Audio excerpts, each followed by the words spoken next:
Bienvenidos, bienvenidas, gracias por estar acá.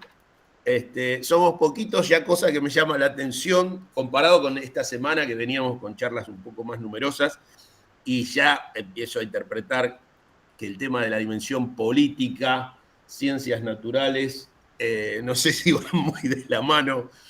Esto habla de un poco, me parece, de los profes de ciencias naturales y de la situación social global que estamos viviendo. Pero bueno, ya lo vamos a ir charlando. Además, agregué acá en la charlita, en la presentación, estamos justo en Argentina en una situación bastante tensa, difícil con el gobierno nacional en relación a las políticas universitarias y presupuestarias, ¿no? Así que bueno, esta es la convocatoria al paro para la semana que viene, universitario, y esta es la convocatoria de la Asamblea de Docentes de la Universidad Pedagógica Nacional para el día de mañana. Nos vamos a reunir para ver qué hacemos, si adherimos a la convocatoria nacional de CETERA o bueno, cómo vamos a participar respecto de las luchas y reclamos por el presupuesto universitario. Bueno, estamos acá, soy yo, Víctor Fursi, y Luis Peretti, que es mi compañero, que está también colaborando y estamos armando este nuevo viaje que es ponernos a estudiar un poco con algo más de seriedad el tema de la dimensión política en la enseñanza de las ciencias naturales y la educación ambiental integral. La idea más o menos pensada, vamos a ver si la podemos cumplir, porque somos muy de irnos por las ramas cuando estamos juntos con Luis, pero vamos a tratar de atenernos a este esquema. Es primero, para unas 2 horas, no pasarnos de las 8, ¿no? Hablar un poquito del enfoque que tiene el encuentro de hoy y en general la semana UNIPE, estas semanas de participación y articulación que hacemos de extensión desde UNIPE. Después, identificar algunos problemas o tensiones entre política y educación, caracterizarlos, charlar un poquito, que con los colegas, con Luis particularmente, venimos identificando en las prácticas docentes, en nuestra actividad docente, ¿no? Somos, bueno, docentes en la universidad, en institutos de formación docente, en dispositivos de formación docente continua. Bueno, y vamos viendo algunos problemas, algunas tensiones que vamos a caracterizar brevemente desde un sentido de la práctica, ¿no? Después, ahí nos metemos con algunos elementos conceptuales muy deshilachadamente, muy superficialmente, diríamos. Nosotros dos venimos de formación en ciencias duras, en física, somos profe de física, y si bien hemos hecho lecturas en nuestra formación y actualmente sobre el área de la ciencia política o de la filosofía o bueno, de la antropología, pero son lecturas que siempre hacemos con mucho respeto y humildad desde el campo nuestro, que es la física, ¿no? Entonces, con esa advertencia, algunos elementos conceptuales, tampoco es la idea de la charla abundar en eso. Y sí, la parte que más nos interesa es después identificar y caracterizar prácticas políticas en educación. Un rato nos vamos a dedicar y también nos interesa muchísimo ahí abrir la conversación, que nos ayuden a pensar ejemplos y después analizarlos al final de la charla, pero pensar ejemplos de cómo hacemos los docentes, en particular los docentes de ciencias, para, o cómo nos relacionamos con lo político, con la política, en nuestras clases y en nuestra práctica de enseñanza, ¿no? Ahí ensayamos algunas categorías para organizar esas prácticas, ya las vamos a presentar. Y después la última parte tiene que ver con, muy breve va a ser, pero nosotros estamos pensando a futuro. Esto es un borrador de un trabajo de investigación que bueno, vamos a ir desarrollando con el tiempo, porque hoy le damos el primer paso, algunas categorías o estilos de práctica política de docentes de ciencia en las aulas, ¿no? Eso tiene que ver con nuestras tesis, estamos haciendo los dos nuestras tesis doctorales en didáctica de las ciencias naturales, y un aspecto que yo estoy trabajando es el aspecto de los estilos de planificación docente, ¿no? Entonces estamos pensando, se nos ocurría estos días, estilos de práctica política en las aulas. Y Luis está trabajando, después lo va a contar, con las representaciones sociales, ¿no? Y cómo influyen las representaciones sociales, sobre todo sobre ciencia y tecnología, en las prácticas de enseñanza. Pero también decíamos, bueno, las representaciones sociales sobre la política, cómo influyen en nuestras prácticas de enseñanza en ciencias, ¿no? Así que ahí estamos también en borrador pensando algunos esquemas para categorizar estos estilos de práctica política en las aulas. Y ahí les vamos a pedir ayuda, opinión, a ver qué nos dicen, qué les parece. Bueno, y después al ratito, al final, si nos queda un ratito, bueno, abrir a debate, preguntas, comentarios, en fin. Así que arrancamos. Primero, estas charlas de Semana UNIPE, el enfoque que tienen, ahí está escrito como una conversación en la cocina, porque la idea esta es como vincular un poco la actividad académica de investigación educativa que se hace en la universidad con las prácticas docentes y con las prácticas nuestras como docentes en las escuelas de inicial, primaria, secundaria, formación docente, universitaria, y como bajarlas un poco a la conversación, ¿no? No tanto a un esquema académico riguroso como se suele presentar en congresos, ¿no? O en publicaciones en revistas con referato, sino más bien parecido a las conversaciones que tenemos en los grupos de investigación, que suelen ser más informales, más apuntando a los aspectos creativos, a interpretar, ¿no? Más que a fundamentar rigurosamente, buscando citas y referencias, sino más bien pensar, digamos, pensar en vivo y en directo. Y por eso lo de la cocina, ¿no? Es un ámbito no muy académico, pero muy importante para la vida de las personas. Entonces, la idea es esta conversación en la cocina, del enfoque, del clima que queremos generar en las charlas. Bueno, y esta semana en particular para nuestro grupo de Ciencias Naturales y Educación Ambiental Integral, venimos trabajando estas líneas, ¿no? Los días, arrancamos el martes con 2 charlas, una sobre experimentación en las clases de ciencias y saberes docentes puestos en juego. Después tuvimos ese mismo día una charla sobre interdisciplina, en base al trabajo de Víctor Manuel Toledo. Después, ayer, una hermosa charla que dieron las colegas del CCC, estudiantes del CCC, sobre las salidas didácticas, muy bonita charla. Hoy vamos a abordar el tema de la política y la enseñanza de las ciencias, y mañana queda la última charla de la semana, que vamos a abordar el tema de las articulaciones entre distintas asignaturas o materias dentro de un mismo, en este caso de un profesorado, ¿no? Así que bueno, esos son los temas que venimos trabajando en la cocina del grupo de investigación y bueno, fue lo que fuimos compartiendo. Estas charlas van a quedar grabadas y disponibles a través del sitio web de UNIPE, ¿no? Y otra noticia que queremos dar, que estamos muy contentos con esto, es que a partir del año próximo, a pesar de las condiciones de las políticas universitarias nacionales, la Universidad Pedagógica Nacional va a ofrecer, nuestro equipo va a ofrecer una licenciatura en Enseñanza de las Ciencias Naturales y Educación Ambiental Integral para el nivel primario, que va a ser a distancia para todo el país, o sea, con un alcance federal. Estamos muy, muy contentos por eso. Y bueno, ahí después les voy a pasar en el chat el link por si ustedes están interesados en esa carrera, que es, insisto, para todas las provincias de Argentina. Hacia diciembre, calculo yo, ya va a estar disponible la información. Entonces, si ustedes se anotan en ese formulario y dejan sus datos de contacto, después, más cerca de fin de año, les mandamos información por mail, ¿no?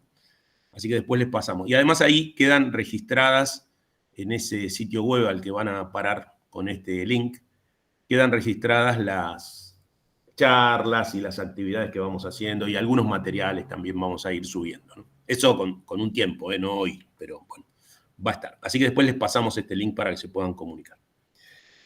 Bueno, y terminando la introducción, la charla de hoy, vamos a ver qué carácter tiene. Volvemos a decir que no somos especialistas en política, sí diría que somos especialistas en didáctica de las ciencias naturales, porque hace muchos años que venimos discutiendo en el tema, pero nos vamos acercando a esta cuestión política porque hay un conjunto de preocupaciones que son recurrentes en nuestro grupo y en particular con Luis, que venimos charlando mucho, cada vez que nos juntamos terminamos hablando de esto, ciertas preocupaciones recurrentes en el ámbito de política y enseñanza de las ciencias.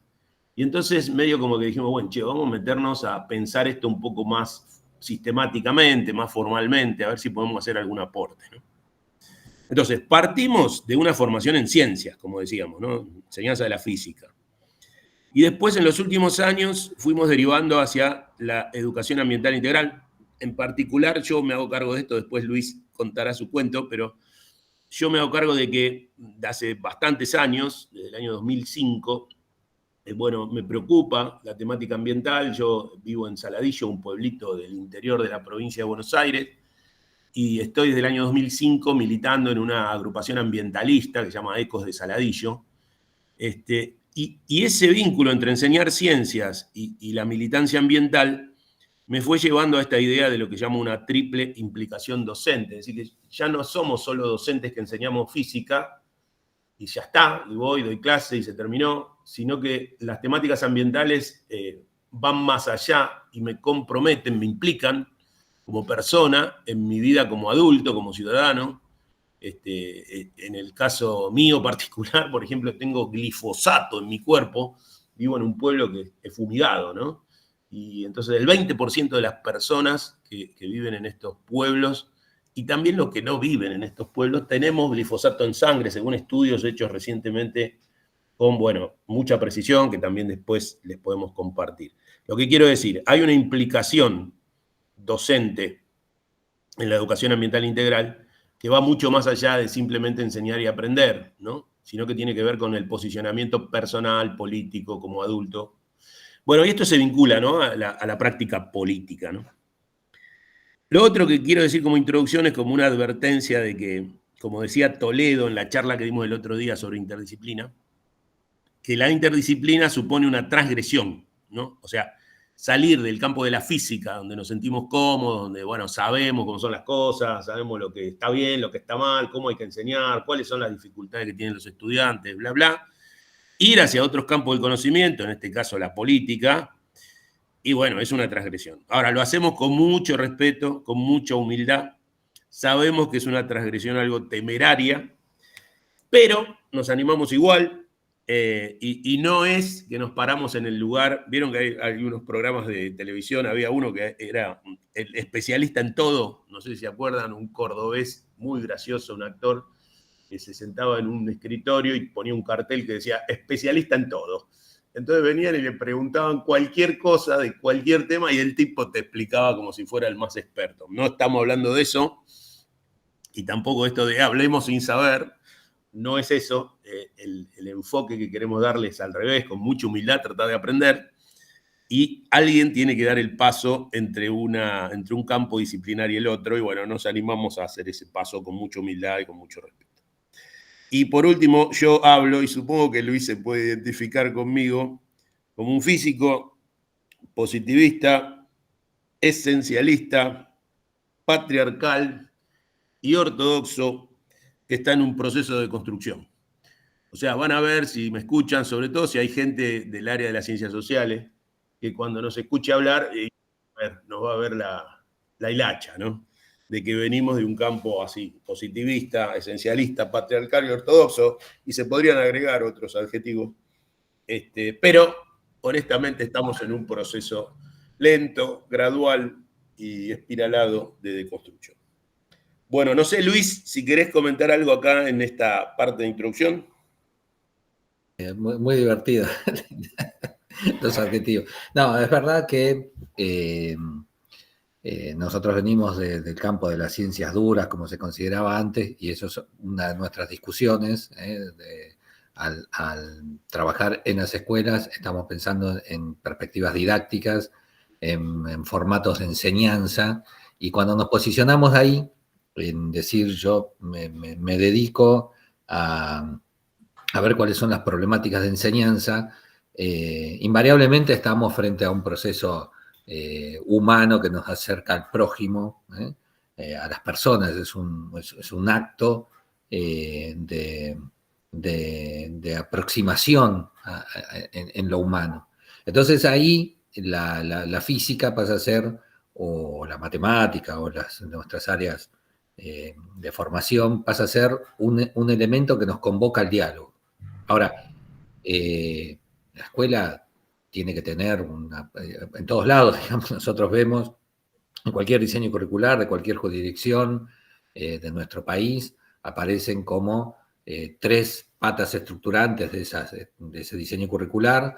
Una tiene que ver con la formación para la ciudadanía, la otra con una perspectiva propedéutica y la otra como una posibilidad de ingreso al sistema laboral. Entonces, cuando uno se posiciona en una perspectiva de formación para la ciudadanía, invariablemente la pregunta es qué tipo de ciudadanía queremos construir. Y esa pregunta nos coloca en una perspectiva política. Es hecho, nada más. Entonces, por ahí, eso nosotros charlamos, no somos politólogos, no somos especialistas en politología, no trabajamos, no somos especialistas en psicología social, pero tenemos un compromiso que nos convoca como docentes a todos. Digamos. Nosotros queríamos proponer hoy esta charla, pero es algo que nos atraviesa. Y es este compromiso con la construcción de ciudadanos críticos y con una perspectiva de participación democrática y bajo las banderas de que la escuela es una institución que responde al deber de la distribución social de la cultura. Entonces, en ese lugar no hay posibilidad sí, hay posibilidad, uno puede mirar para otro lado y decir, no, yo enseño física, ya está, pero creo que nos quedaríamos cortos con nuestro trabajo y por eso estamos proponiendo la charla. Bueno, me estoy extendiendo de más. Vamos que suma, pero vamos avanzando. Bueno, la otra parte que sigue después de la introducción era tratar de caracterizar algunos problemas y tensiones de este estilo que estaba hablando Luis, ¿no?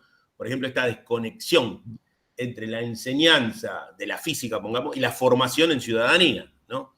Entonces empezamos a ver esas grietas, digamos, esas tensiones dentro de nuestra práctica docente, en la enseñanza de la ciencia, y nos preocupa, ¿no? Entonces, lo primero que queremos hacer es describir de una manera un poco caricaturesca algunas situaciones de la práctica que vamos identificando. Y bueno, nada, acá también te pido, Luis, que ayudes a la descripción y ustedes, colegas, si encuentran algunas similitudes u otras que no están acá, también en el chat las pueden incluir, ¿no? Entonces, matrices de aprendizaje. Por ejemplo, uno enseña como aprendió. Entonces, ¿cómo yo voy a enseñar física incluyendo una dimensión política si cuando yo me formé como físico en la Universidad de Buenos Aires o en los profesorados o todos los cursos que haya hecho sobre física, nunca hubo una dimensión política metida en la enseñanza de la física? Diría, mucho menos en la licenciatura en física. No había nada referido, pero nada es cero, referido a la dimensión política de la ciencia o de la tecnología en la carrera de física. Era física pura y dura y nada más. Entonces, bueno, yo enseño como aprendí. Eso se repite, ¿no? Hay muchos, por ejemplo, en el caso de la física, muchos ingenieros e ingenieras dando clases de física. Mismo comentario. En la formación de un ingeniero o una ingeniera, ¿qué clase de formación política hay, no? Entonces, uno enseña como aprendió, repite esas matrices de aprendizaje. Entonces, es muy difícil incluir ahora, de grande, digamos, una dimensión política en el proceso de enseñanza. Falta de formación, no me formaron para esto. Yo te enseño física, pero no te voy a enseñar nada que tenga que ver con la política, porque como decíamos nosotros, advirtiendo, no sé de esto, no lo estudié. Entonces algunos colegas dicen, mi aporte es enseñar física muy bien, o sea, lo que yo hago para construir ese ciudadano, que decía Luis, o colaborar en la construcción de esa ciudadanía, bueno, es que sepa mucha física. Cuanta más física sepa, ese es mi mejor aporte, ¿no? Pero de vuelta, eso contribuye o nos preocupa que eso contribuye a separar el campo de la acción política del campo especializado. Esto lo hablábamos el otro día en la charla de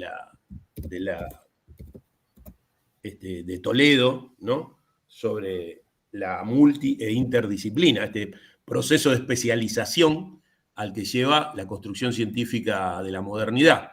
Y nosotros queremos ir, desde la educación ambiental integral, contra esa corriente. O sea, una corriente que vaya contra la especialización y retome ese río hacia una cierta unidad, una integración en la constitución de un ser humano, como decía Luis hace un ratito.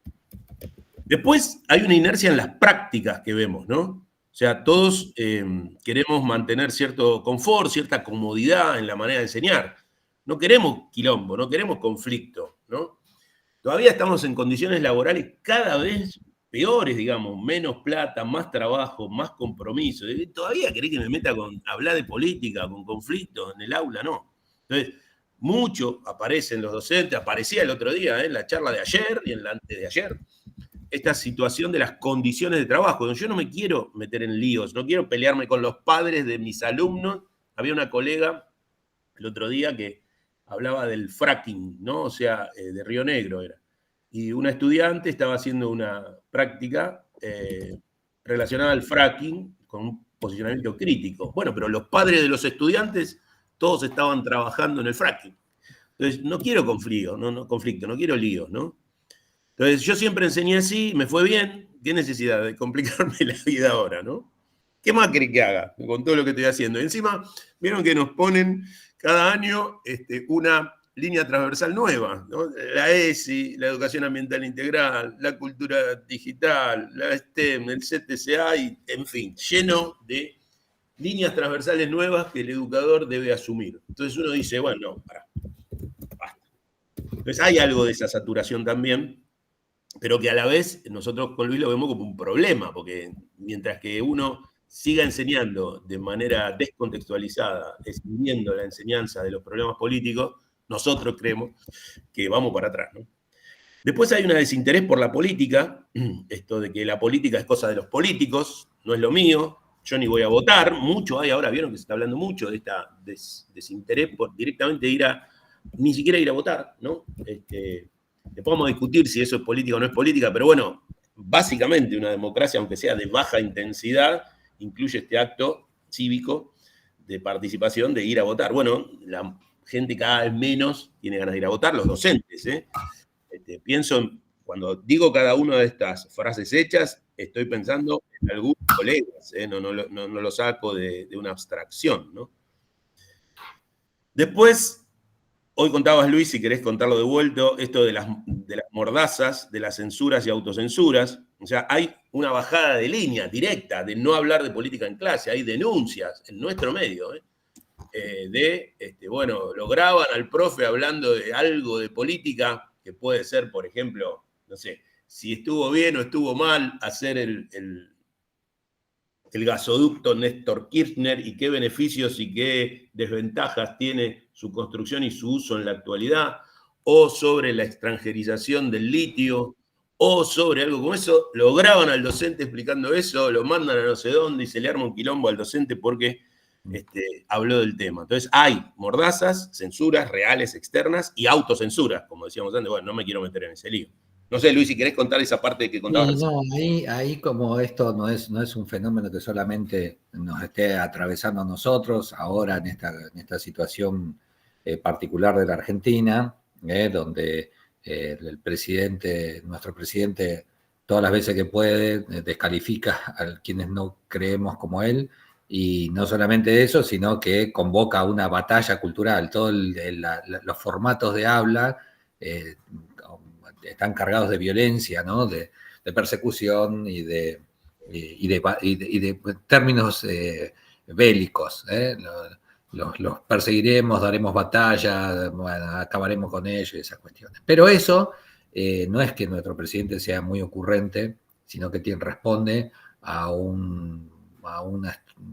corriente internacional que ya, digamos, conocemos y ha sido estudiada, particularmente en nuestro vecino país, Brasil, ha atravesado situaciones con el gobierno de Bolsonaro, donde se instaló temor en las aulas, ¿no?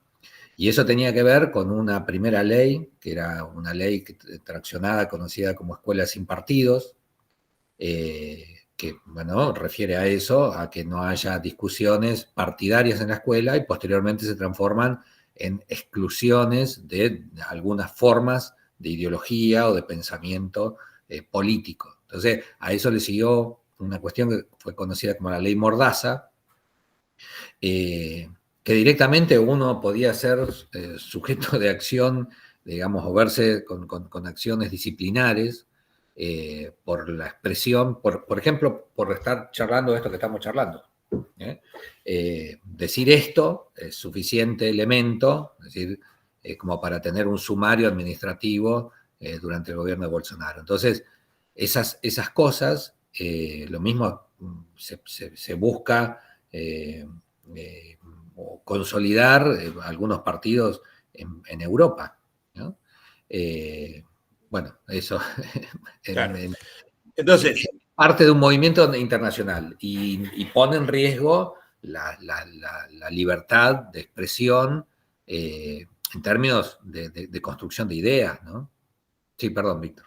No. Digo, en esa misma línea, ¿no? Entonces uno, por eso está al final, puede pensar, es que hay pedagogías de la antipolítica. Ayer hablábamos en la charla de las compañeras, que acá está Julieta, gracias por venir, de las salidas hablábamos y de cómo hay una desmemoria de, por ejemplo, pueblos originarios, ¿no? Uno va a cualquier localidad y te cuentan la historia de esa localidad a partir de la llegada de los españoles, ¿no?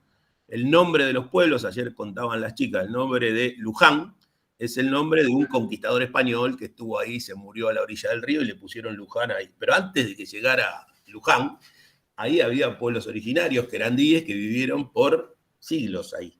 Y bueno, no tenemos ni registro, ¿no? Y eso es una pedagogía de la desmemoria, dice Balco. O sea, está hecho voluntariamente, no es que es un descuido o un olvido. Entonces uno se pregunta, estos procesos que contaba Luis de antipolítica, de la prohibición política en las escuelas, ¿es una pedagogía de la antipolítica? ¿Es una pedagogía de la apolítica? ¿No? Y entonces uno piensa, si nosotros nos corremos del espacio político, ¿no? Es decir, ahora vamos a ver qué entendemos por política, pero estamos hablando, suponiendo que todos estamos hablando más, entendiendo más o menos lo mismo sobre qué es la política, pero bueno, si nos corremos del espacio político en sentido de tomar decisiones sobre la gestión territorial, ¿no? Esto, ¿qué hacemos con los bienes comunes? ¿Qué hacemos con el agua? ¿Qué hacemos con la energía? ¿Qué hacemos con el gas? ¿Qué hacemos con la riqueza de un país? ¿Cómo la distribuimos? Esas decisiones, ¿no?, que hacen a lo político. Si nosotros nos corremos porque no somos especialistas, porque está prohibido hablar de eso, ¿quién ocupa ese espacio? ¿No? Esa es la pregunta. Tenía un colega, un compañero del grupo ambientalista Ecos de Saladillo, el Beto Aguirre, un vasco divino que falleció hace unos años lamentablemente, y el tipo decía, la política es algo muy importante como para dejarlo en manos de los políticos, solamente en términos de esto que estamos diciendo, de los especialistas, ¿no? Como que son esos los que pueden entender y saber qué hay que hacer. Yo me dedico a lo mío. Y la política, que se dediquen los especialistas, ¿no? Esa especialización también en el campo político la vemos como una cosa muy peligrosa y creemos que lamentablemente está avanzando esa pedagogía de lo antipolítico. Bueno, avanzo. No sé, Luis, si querés poner algún puntito más acá. No, estamos bien. Siempre me gustó la frase del Beto Aguirre. Bueno, ahora nos metemos en una parte un poco, ¿cómo decir?, despeluchada, decía nuestro director Agustina Duris Bravo. Podrían haber otros adjetivos para esta parte, pero me abstengo. Queremos hablar un poquito de elementos conceptuales sobre la política, pero no mucho. O sea, no es lo central de esta charla. Cuando avancemos con Luis en nuestra investigación, seguro que lo vamos a mejorar. Esta parte está bastante floja. Pero bueno, para ponernos de acuerdo. ¿Qué entendemos por política en esta charla? Y algunos referentes, digamos, que estuvimos chusmeando. Seguro que hay más, que hay mejores, que habría que organizarlo de otra manera, pero bueno. Primero decimos, la política como construcción colectiva de lo común, un poco lo que estábamos diciendo recién, ¿no? Bueno, gestionamos un territorio, unos recursos o unos bienes, unos derechos, un derecho a vivir, y eso debería ser para todos y todas con justicia, con equilibrio, con igualdad. Bueno, ¿cómo se construye ese colectivo común? ¿Cómo se construye esa gestión de lo común, ¿no? Hay un autor, Rancière, que introduce una cuña a esta cuestión medio así idílica, que se cuenta de que, bueno, nos organizamos, entonces todos podemos comer, todos podemos tener un techo, todos podemos estudiar, etc. Y dice, no, mirá, la verdad que no es tan así. Y distingue lo que es lo político de la política. Y él dice que lo político es una instancia, un acontecimiento en el que los que no tienen parte en esos bienes comunes toman parte. Y lo hacen generalmente de una manera violenta, porque no aguantan más, ¿no? Y da varios ejemplos, como por ejemplo la Revolución Francesa, ¿no? Había un estado de equilibrio, digamos así, muy tensionado, donde algunos la pasaban muy bien y otros la pasaban muy mal. Y bueno, los que la pasaban mal, los que no eran parte, toman parte. Lo estoy simplificando excesivamente, pero para que se entienda, ¿no? En cambio, él dice, la política es el arte de suprimir lo político, o sea, de suprimir esas tensiones y de volver a equilibrar el sistema de desigualdades, ¿no? O sea, medio como que esta descripción desestabiliza, digamos, nos hace pensar en términos de que lo político debería ser esta irrupción de los que no forman parte a formar parte, o sea, apuntar a una justicia social, ¿no? A un equilibrio en términos de derechos para todos y todas, y no el beneficio de unos pocos. Evidentemente, la historia actual, las últimas décadas, va mostrando que esto no está funcionando, ni a nivel mundial y mucho menos a nivel de nuestro país. Las desigualdades van creciendo y hay una minoría cada vez más chica que goza de mayores privilegios y mayorías cada vez más numerosas que viven en condiciones de mayor pobreza y con menor acceso, ¿no? Entonces, simplificando mucho, por supuesto, digamos que entendemos para nosotros en esta charla la idea de política como esa gestión o agencia, y ahí meto una cuña más, otro problema, porque es, si la gestión es la gestión institucionalizada, o sea, del gobierno democrático, liberal, republicano, en términos de la división de poderes, ¿no? Está el ejecutivo, está el legislativo, está el judicial. En ese sentido, digo, si eso es política, sí, yo creo que sí, ¿eh? Pero también hay agencia, hablan algunos, el término que dice, bueno, lo que realmente transforma la realidad, que no siempre es esa gestión institucionalizada, ¿no? Entonces, dejo abierto esto que es para un debate más filosófico, más complejo, pero quiero distinguir, ojo, muchos piensan y pensamos que no es solo la cuestión institucional formal de la democracia formal, sino que hay otros actores sociales que agencian o que tienen poder de agencia de transformación de la realidad y que están fuera de los gobiernos institucionales, van por otro lado, ¿no? Ejemplo, medios de comunicación, ejemplo, empresas privadas, etcétera, colectivos de distinto tipo, que no figuran, que no aparecen en el relato institucional, pero tienen mucho más poder que las instituciones formales, sobre todo en las últimas décadas, ¿no? Bueno, entonces, esa gestión o agencia colectiva del territorio y de las condiciones de vida actual, o sea, lo que está pasando, qué está pasando con las personas que vivimos en el mundo ahora y en un futuro próximo, ¿no? Cómo estamos tomando decisiones para adelante, y no para adelante dentro de 100.000 años, estamos hablando de las próximas décadas, de nuestros hijos, de nuestros nietos. Para todos los habitantes, y me refiero concretamente a cosas bien concretas, ¿no? Esto que decíamos, ¿qué hacemos con el agua? Todos tenemos que tomar agua todos los días, con los alimentos, con la salud, con la vivienda, con la educación, con el descanso, con la cultura, el transporte, el deporte, la recreación, la información, etcétera, etcétera, etcétera. O sea, las condiciones de vida. ¿Cómo se gestionan? ¿Quién decide que sí, que no? Ahí, mira, no lo pusimos, otro que lo anoto acá es la necropolítica. Hay un autor brasilero, Celso Sánchez Pereira, que habla de la necropolítica. La necropolítica es la decisión de quién va a morir, ¿no? Hoy en día se decide quién va a morir. Terrible, pero eso es así, ¿no? Y tenemos muchos ejemplos cercanos y digamos, en este momento, pienso en la guerra en Palestina, por ejemplo, hay unos pocos tipos que deciden quién va a vivir y quién va a morir. Pero tampoco hace falta irse a Palestina para pensar en nuestro territorio, decisiones que se toman sobre quién va a morir y quién va a vivir. Ejemplo, vuelvo a decir, salvando las distancias, la contaminación por glifosato, producida por un sistema de producción que tira agroquímicos al ambiente. Bueno, hay gente que muere por eso, pero no es parte del beneficio económico de ese sistema de producción, ¿no? Bueno, esto habla Celso Sánchez Pereira de la necropolítica. Entonces digo, bueno, la gestión o la agencia colectiva del territorio y las condiciones de vida es eso que entendemos como política.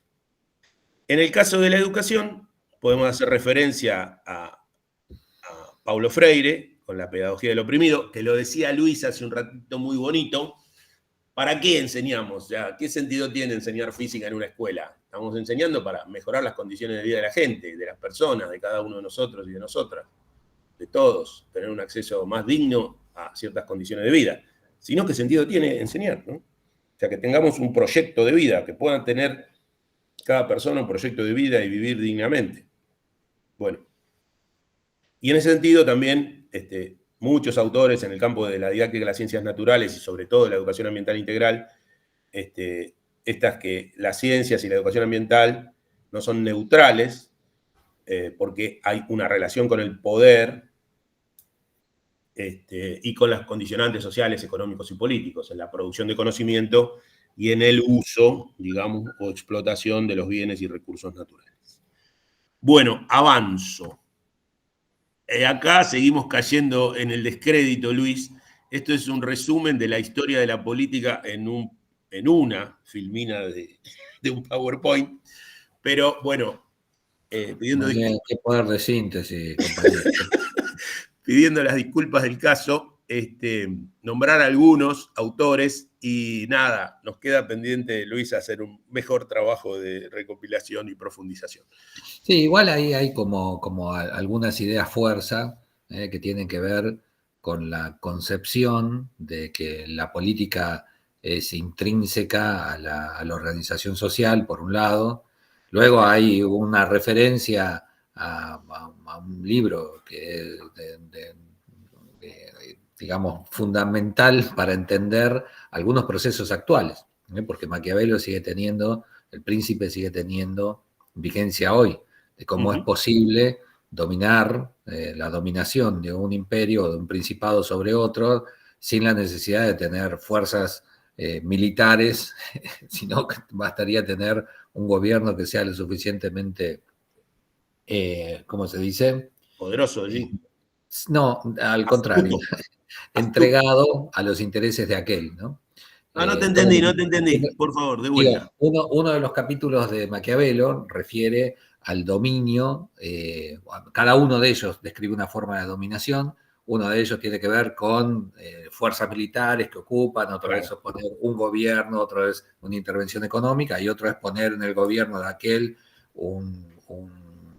de aquel principado una persona obsecuente, una persona que responda a mis propios intereses. Un cipayo, digamos. Un cipayo, sí, que no sé, que desprecie lo propio y siempre esté celebrando lo ajeno. Entonces, me suena esa descripción. Esas ideas están descritas con mucha claridad en este libro. Entonces, por ahí, cuando charlamos acerca de cómo se reconstruye el espacio político actual, bueno, es una referencia que nos ayuda a pensar y que, como decía por ahí un compañero en el chat, Cristian, bueno, nada, poder dar cuenta de la historia, poder dar cuenta de distintos eventos nos ayuda a construir criterios necesarios, ¿no? Así que por eso mencionamos aquí algunos de los elementos, charlamos a Rousseau y también podríamos tomar, no sé, a Moreno, ¿no? en América, y cuáles fueron sus ideas y cómo se gestionó la revolución, digamos, en nuestro territorio. Así que los elementos que ponemos ahí son como, bueno, ejes, ¿no? Donde uno debería empezar a organizar el pensamiento en términos de cómo va influyendo las perspectivas políticas en la construcción de los estados y en sus sistemas educativos, por supuesto. También esto de cómo fue de alguna manera evolucionando, o más que evolucionando, un desarrollo, un cambio en las concepciones sobre la política y en las prácticas, ¿no? Fíjate que después, ponele Foucault, empieza a ver que hay una micropolítica, o sea, a veces es como que, y en la actualidad se ve cada vez más claro, por ahí no es necesario para gobernar a las masas una acción violenta dentro de determinados parámetros. Hay mucho que se gana por sistemas de persuasión, medios de comunicación, trabajo sobre las representaciones sociales, y no solo o no necesariamente o no tanto que por ahí como en otras épocas con violencia física, ¿no? Si bien sigue estando, quiero decir, pero se empieza como a complejizar la manera de pensar la política y de hacer política, ¿no? Así que nada, esto es como decía Luis, como un gesto de respeto hacia esta ciencia política que se ha desarrollado a lo largo de siglos y de la que nosotros, bueno, tomamos algunos elementos así de sentido común y en base a las representaciones sociales, pero que necesitamos profundizar, estudiar y leer. O sea, digamos que esta diapositiva es como una invitación a que los profes de ciencias empecemos a caminar hacia el campo de la ciencia política, leer, estudiar, conversar, acercarnos a especialistas, colegas, digamos, de estas disciplinas y empezar a trabajar juntos. En la charla de ayer, las chicas nos invitaban, nos pedían por favor que hagamos salidas didácticas. La charla terminaba, ellas hablaron sobre salidas didácticas, y terminaba diciendo, por favor, hagan salidas didácticas. Bueno, esta sería una invitación a decir, profes de ciencia, por favor, métanse con el tema de la política, lean, estudien, conversen con colegas del campo. Va por ahí. Bien. Luis. Perdón, estaba muteado. Esto en relación a la última nota sobre cómo se construyen las representaciones sociales y los esquemas de valores. Cuando nosotros empezamos a charlar la historia desde una perspectiva, no sé, visitamos la ciudad sagrada, fíjense, dos formas, ciudad sagrada de los Quilmes o, ¿cómo se llama? Ruina de Quilmes. En la propia expresión que nosotros utilizamos, ya tenemos una forma de pensamiento, una manera en que se nos va configurando, charlamos recién en el chat, algunas ideas ¿cómo se dice? Del currículum oculto, en el formato de habla. Entonces, acá en este punto, que no habíamos puesto una sola imagen, dijimos, bueno, podemos ponerlo acá. Vamos a poner una. Claro, viste lo que dicen, bueno, un PowerPoint tiene que tener pocas palabras, más imágenes, qué sé yo, bueno, no es nuestro caso. Entonces acá le pusimos un mural jujeño en un lugar donde han transitado con una lucha social por el reconocimiento de los pueblos originarios, por sus derechos, y que últimamente, ya en los últimos años, han sufrido un sistema de represión que ya ha construido formas de ¿cómo se dice?, de acción de cada uno de los individuos, ¿no? Le contaban estos días a Víctor que una persona bajó a la calle para comprar unos productos y se acercó un oficial de tránsito y la miró nomás y le señaló y se subió a la vereda pidiendo disculpas porque no corresponde que las personas estén en la calle. Entonces, esa idea es la base de la ley de antipiquetes que prohíbe y castiga todos los miércoles a nuestros ancianos o que en esta semana arrancó golpeando a discapacitados, ¿no? ¿Qué hace en la calle? Usted tiene que estar en la vereda. Subió a la vereda y te pasan con una moto la infantería. Entonces, hay ahí un disciplinamiento, ¿no? Una manera de acción del sistema represivo que termina construyéndose en formas de conductas cotidianas. Entonces, un jujeño camina por la calle, se acerca a un inspector de tránsito y pidiendo perdón se sube a la vereda. Entonces, quedó construido esa manera de conducta, esa conducta, ¿no? Y eso tiene que ver con sentidos comunes y representaciones de lo que es ser un buen ciudadano. Uh-huh. Bueno, y hay unos elementos más así de tipo conceptual vinculados más a la política y la enseñanza de las ciencias. Esto, digámoslo en estos términos. Tenemos numerosos fundamentos teóricos, desarrollos de didáctica específica de las ciencias naturales y de la educación ambiental integral, aún más, que vinculan la dimensión política de la educación ambiental integral y de la enseñanza de las ciencias, ¿no?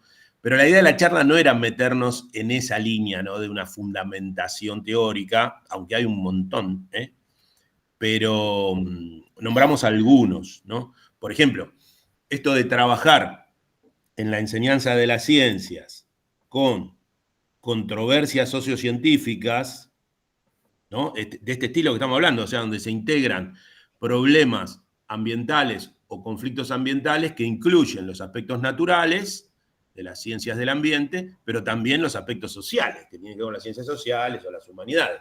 Entonces, esto no lo decimos nosotros, ¿no? Se viene diciendo como líneas de investigación en didáctica hace décadas.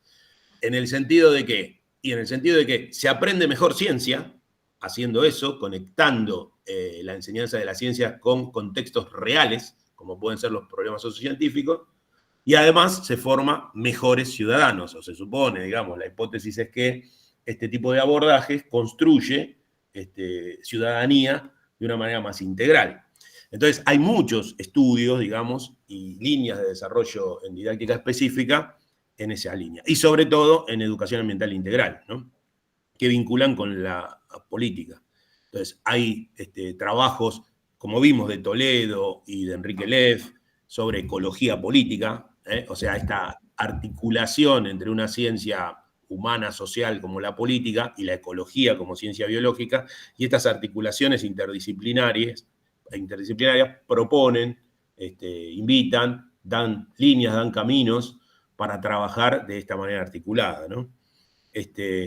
Trabajos de Maristela Svampa, Sauvé, que es una de las pioneras en educación ambiental integral, la canadiense, desarrolla en los últimos años. El año pasado tuvimos con Luis, ¿te acordás? Un encuentro que se hizo en la UNSAM, una charla que tuvimos ahí por Meet con Lucy Sauvé, donde hablaba de esto de la dimensión política de la educación ambiental. Hay trabajos bastante recientes de ella, más preocupada sobre el tema de política y ambiente en la educación. Bueno, nada, hay mucho material, digamos, para, profundizar en esta línea. De vuelta, esto nosotros, medio como que estudiando, leyendo, lo podemos manejar y mejorar, pero a mí lo que más me interesa, o lo que más nos interesa, es esta parte, pasar ya como a la última parte de la charla, ya que son las 7, así nos queda una horita para esto, que es lo más, a mi gusto, más rico, que abre un poco al intercambio, a ver qué van opinando, qué piensan. La idea sería esta: describir y caracterizar las prácticas nuestras y de colegas que nosotros conocemos en términos de prácticas políticas en educación, y la propuesta, aunque es difícil, es no juzgar esas prácticas, ¿no? Con Luis hicimos una listita de algunas prácticas que vamos a ir describiendo. También les pedimos a ustedes que nos colaboren, si se les ocurren algunas otras, las pueden poner en el chat, o si vale la pena abrir el micrófono y contarlo, pero no juzgando, no diciendo, pero el tipo que hace eso no merece ser docente, ¿cómo puede ser docente y hacer esa práctica? La idea es, ¿no?, para intentar tener cierto grado de objetividad o bueno, primero de reflexionar, por lo menos al principio. Entonces, tratar de describir y caracterizar. Después, identificar y caracterizar cuáles serían las representaciones sociales asociadas a esas prácticas. O sea, qué hay detrás como fundamento, como argumento, vuelvo a decir, no académico, ¿no?, sino en términos de lo que contaba Luis hace un ratito, de las representaciones sociales que son construidas a través de un grupo social de pertenencia, ¿no?, que son como cuestiones del sentido común, ¿no?, que no se fundamentan en estudios o en disquisiciones filosóficas profundas.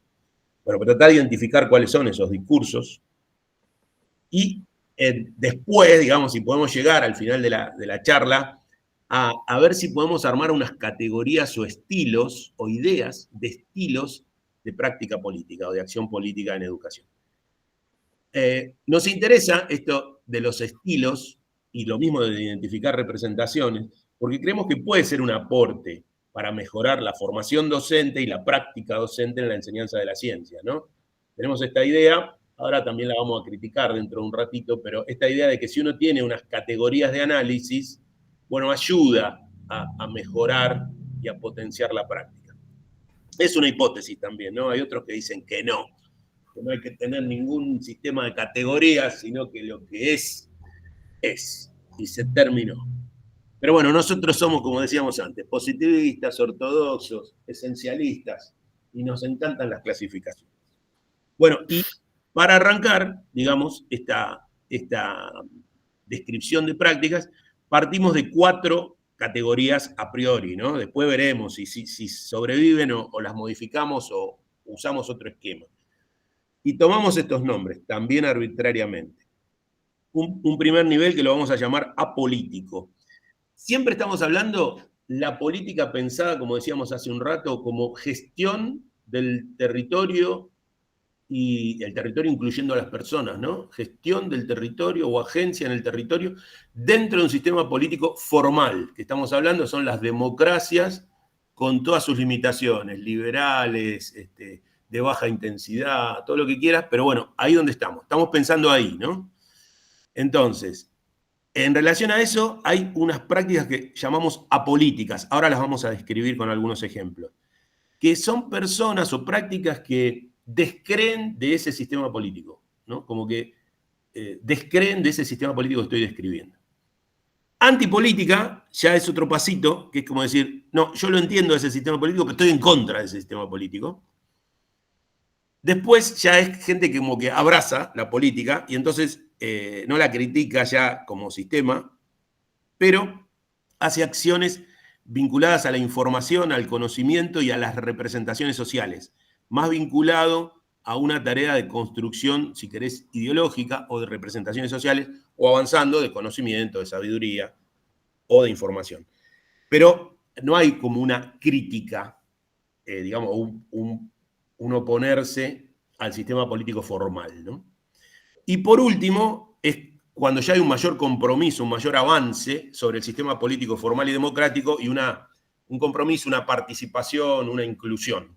Entonces se nos ocurrió esta primera división en 4 categorías. De vuelta, para pensar, y acá sí les pedimos un poco a ustedes de mirada crítica, para que después en la etapa de charla nos digan qué piensan, si les parece que va, que no va, si les ocurre otra cosa. Por eso la conversación en la cocina. Acuérdense que estamos conversando en la cocina. Bueno, lo apolítico. Algunos ejemplos que anotamos y se pueden sumar otros. Hay algunos autores y colegas, yo cuando digo esto estoy pensando en colegas, que dicen, mira, la política es parte del sistema que construyó, sostiene y sostendrá la desigualdad que supuestamente intenta, digamos, combatir, ¿no? Hay mucho de este discurso dando vuelta. Y es bastante difícil de objetar, ¿no? Porque hay muchos ejemplos de que esto es así. El otro día también en una charla que estábamos hablando, decía un colega que, digamos, muchos de los problemas que había en Pilar, creo que era un colega de Pilar, ayer, que muchos de los problemas que había en relación a la cuenca del río Luján tenía que ver por las intervenciones de funcionarios o de concejales que, digamos, estaban del lado de las empresas en vez de estar del lado de la población. Y es innegable eso, ¿qué le vas a decir? No, no es verdad, sí es lo que pasa, ¿no? Entonces, a veces eso te lleva a un argumento de decir, mira, es la misma política el problema, ¿no? La política es parte del sistema capitalista que nos lleva a esta crisis global terminal. Esto lo describe muy bien Víctor Manuel Toledo en ese librito que presentamos el otro día, cuando habla de ecología política, y describe en un capítulo con bastante detalle los posicionamientos de los partidos políticos verdes, entre comillas, en Europa, ¿no? Y el problema, la encerrona en las que están metidos, digamos, porque desde el discurso, digamos, ambientalista, llamémoslo, no es una cuestión de derechas o izquierdas, ¿no? Mucho del discurso ambientalista se opone por igual a las derechas y izquierdas por el tema de los extractivismos. de la manera de pensar el ambiente como una canasta de recursos. Entonces, si dentro del sistema político querés actuar de un sistema formal, desde una perspectiva ambientalista, se hace muy complicado, ¿no? Eso lo describe muy bien Toledo. Y entonces optan por una no política. Pero eso a dónde te lleva, ¿no? Uno sigue pensando. Hay colegas, pienso en profes, no estoy inventando, por eso digo, esta idea es una mirada desde la práctica, desde la observación de las prácticas docentes. Muchos colegas, pienso en 2 o 3 colegas, amigos, queridos, jóvenes, que tienen un posicionamiento anarquista directamente, y dan clase en las escuelas, y son amigos, y vienen a comer asado, y lo que vos quieras, pero su posicionamiento, su práctica, su discurso, es disolvente, es anarquista, es contra este sistema institucionalizado. Entonces piensan en términos de desorganización social, o sea que la organización social es la que produce la crisis global, entonces hay que ir contracorriente y desorganizar socialmente. Se habla de desarrollo, esta idea de desarrollo es la que nos llevó como sociedad al estado terminal, de crisis terminal en el que estamos, como sociedad global, digo, ¿no? Del decrecimiento. Algunos hablan de la desestatización, o sea que el problema es el Estado, y se fundamentan en autores muy valiosos, muy importantes, de mucho reconocimiento en la filosofía, que hablan de que el problema es el Estado, digamos, ¿no? Que todo se transformó y se institucionalizó, un poco como decía Rancière, a partir de que hay un Estado que establece e institucionaliza esas desigualdades, ¿no? O sea, el Estado es cómplice del agravamiento de la crisis global. Entonces también se habla de cambiar el sistema político, o sea que la democracia no va más, dicho más simple, ¿no? Mientras que nosotros, algunos de nosotros estamos posicionados en la defensa de la democracia, en la construcción de ciudadanos democráticos, qué sé yo. Bueno, hay algunos colegas que están pensando, bueno, que no va más, la democracia misma es una farsa, o es una de las causas de la crisis en la que estamos. Y mientras tanto me mantengo al margen hasta que se produzca ese cambio en el sistema político. Escuché autoras argentinas muy reconocidas diciendo, y sobre todo ante el impacto de lo que está pasando en Gaza, en Palestina, que se bajan de la humanidad. Declaraciones de ese estilo, no sé si las escucharon. Gente muy pensante, muy querida, muy reconocida, que dice, no, yo llego hasta acá. O sea, si el sistema político internacional permite esto, un genocidio de esta naturaleza, de esta envergadura, a plena luz del día, con información que circula por todos lados, porque no es como en el nazismo que se dieron cuenta después de lo que había sido el genocidio. Ahora está ocurriendo en vivo, transmitido por las redes, y seguimos adelante como si no pasara nada. Dice, bueno, yo no quiero ser más parte de esta humanidad. Y uno lo mira, lo piensa 2 minutos y dice, la verdad que tenés razón, qué sé yo, no sé qué hacer, ¿no? Uno queda como golpeado.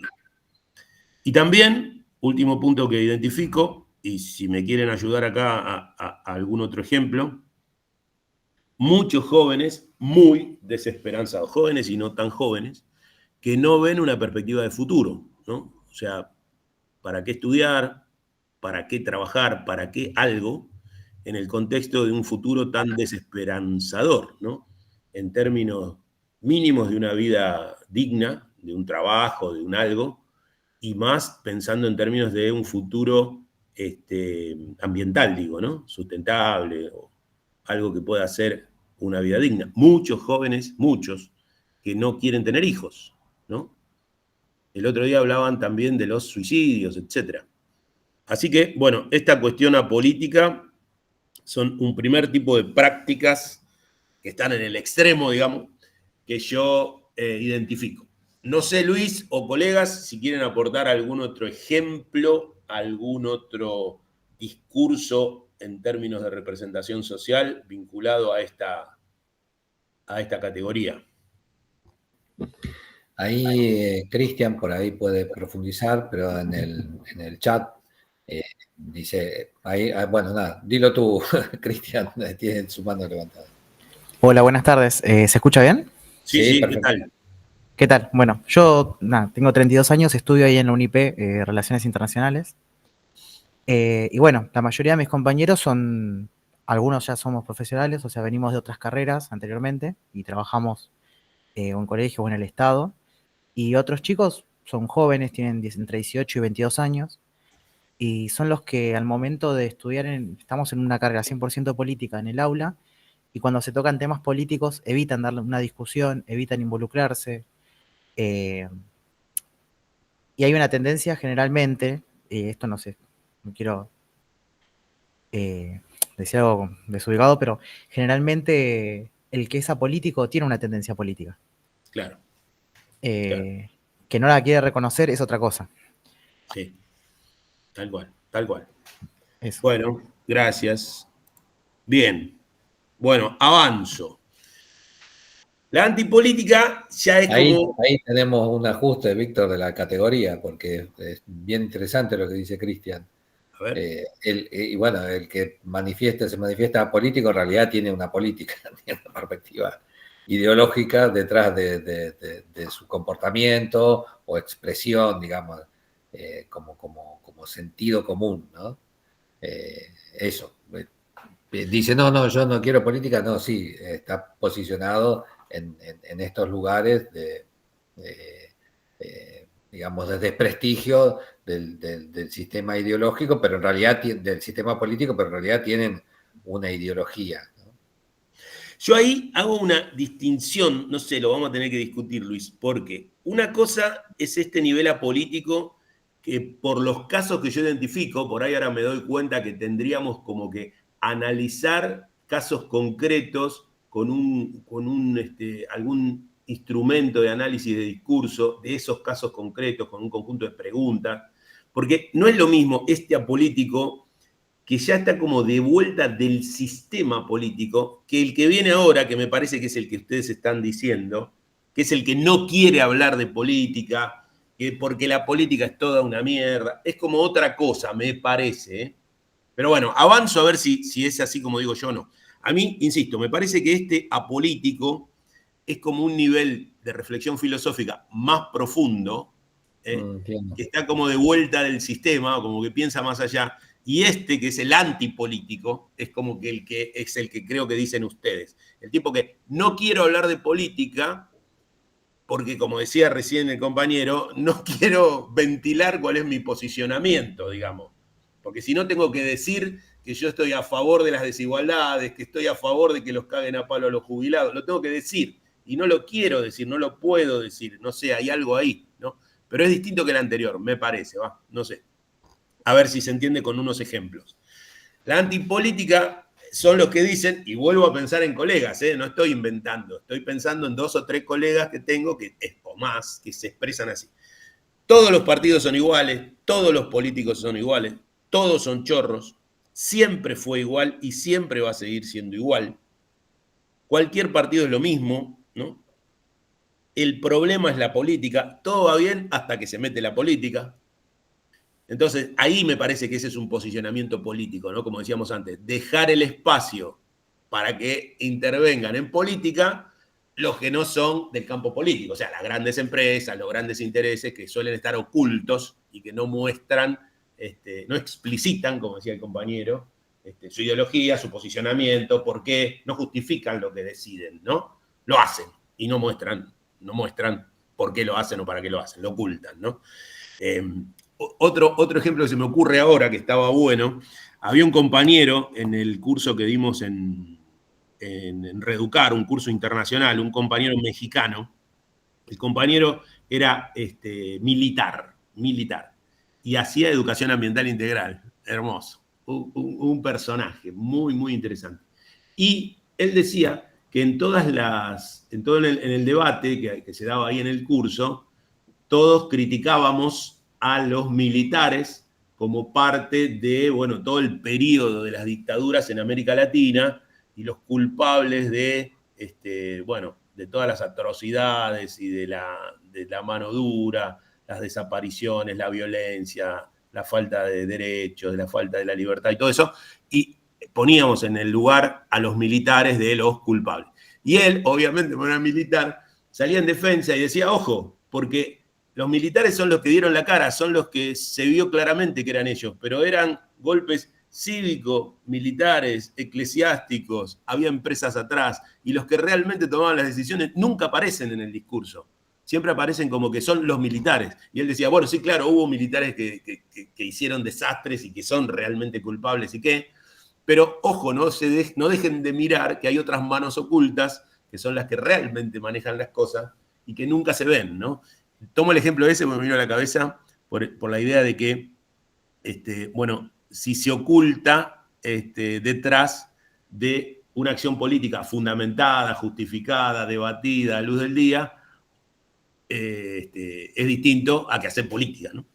Bueno, entonces, dejar los problemas y la gestión territorial en manos de especialistas privados, ¿no? Si uno se corre. Eso es para mí la antipolítica. Es decir, por ejemplo, no sé, las rutas.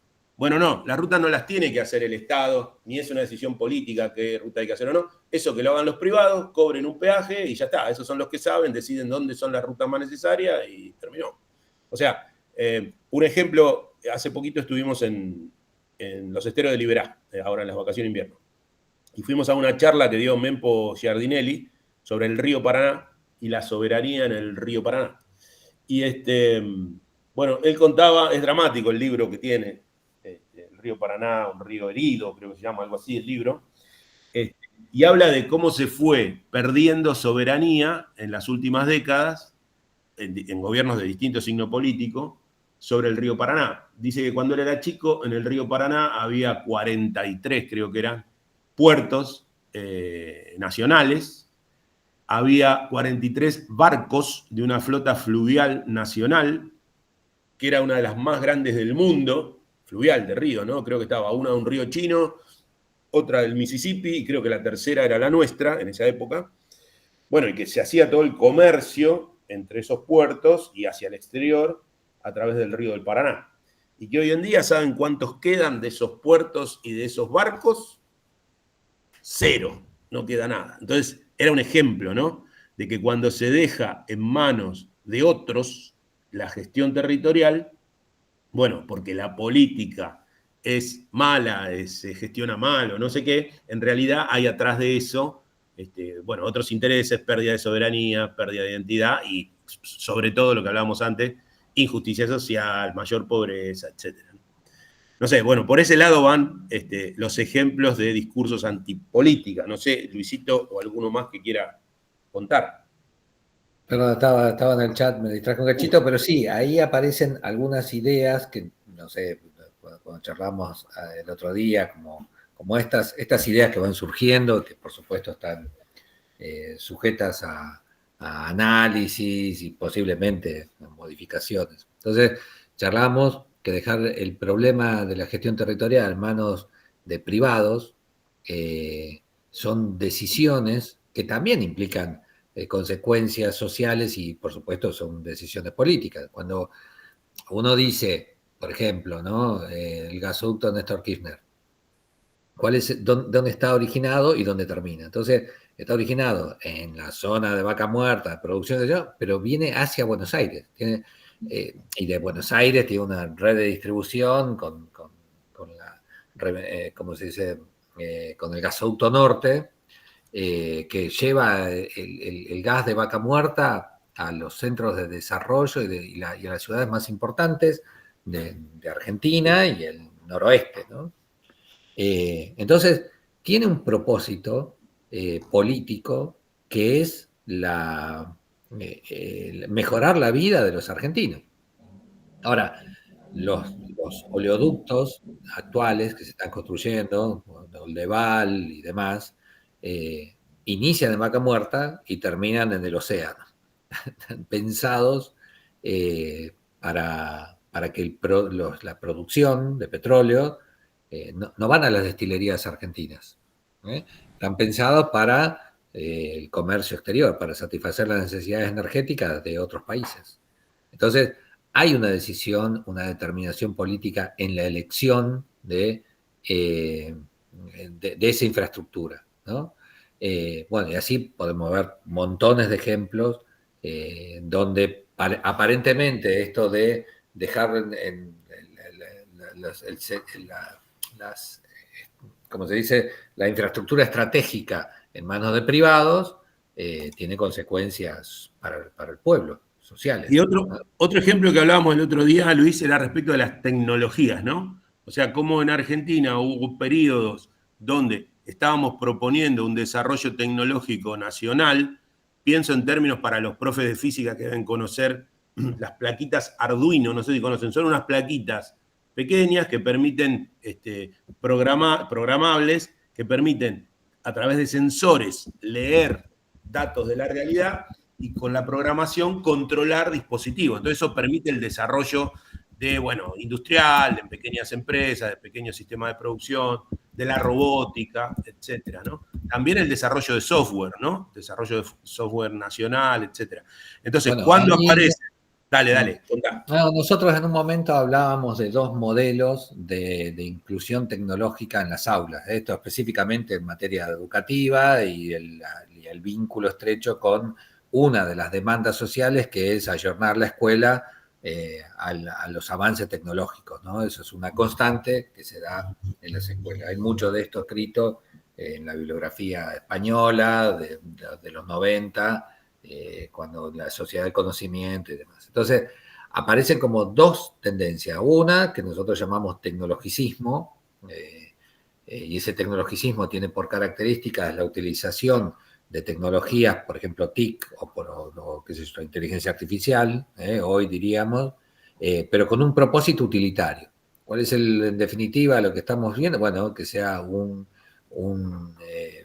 ciudadano capaz de utilizar esas tecnologías con el propósito de generar más capital, con el propósito de ser más eficiente en su trabajo, con un propósito de dar, no sé, una superación o un superávit fiscal, entendiendo que a partir del superávit fiscal va a haber una mejora social, ¿no? Cosa que claramente sabemos que no es así. Y por otro lado, nosotros charlábamos de un modelo de inclusión tecnológica, de integración tecnológica, y en esa integración tecnológica estábamos pensando en perspectivas de desarrollo digital, por ejemplo, de código abierto en comunidades, de desarrollo, con una perspectiva de trabajo comunitario y de apertura para socializar y para democratizar el conocimiento y no tener una dependencia con el uso de tecnologías, cosa que ahora estamos viviendo este asalto final de las empresas, digamos, tecnofeudales, de las cuales tenemos una dependencia directa. Esto que estamos haciendo ahora está grabado en una nube cuyo acceso está regulado por el gobierno norteamericano, o ni siquiera por el gobierno norteamericano, por 4 o 5 empresas privadas bueno, que tienen sede en Norteamérica, pero que son transnacionales. Así que, bueno, la elección que nosotros hacemos en el aula para la inclusión de la tecnología o la integración tecnológica nos posiciona también en una mirada acerca de la dependencia o la emancipación tecnológica.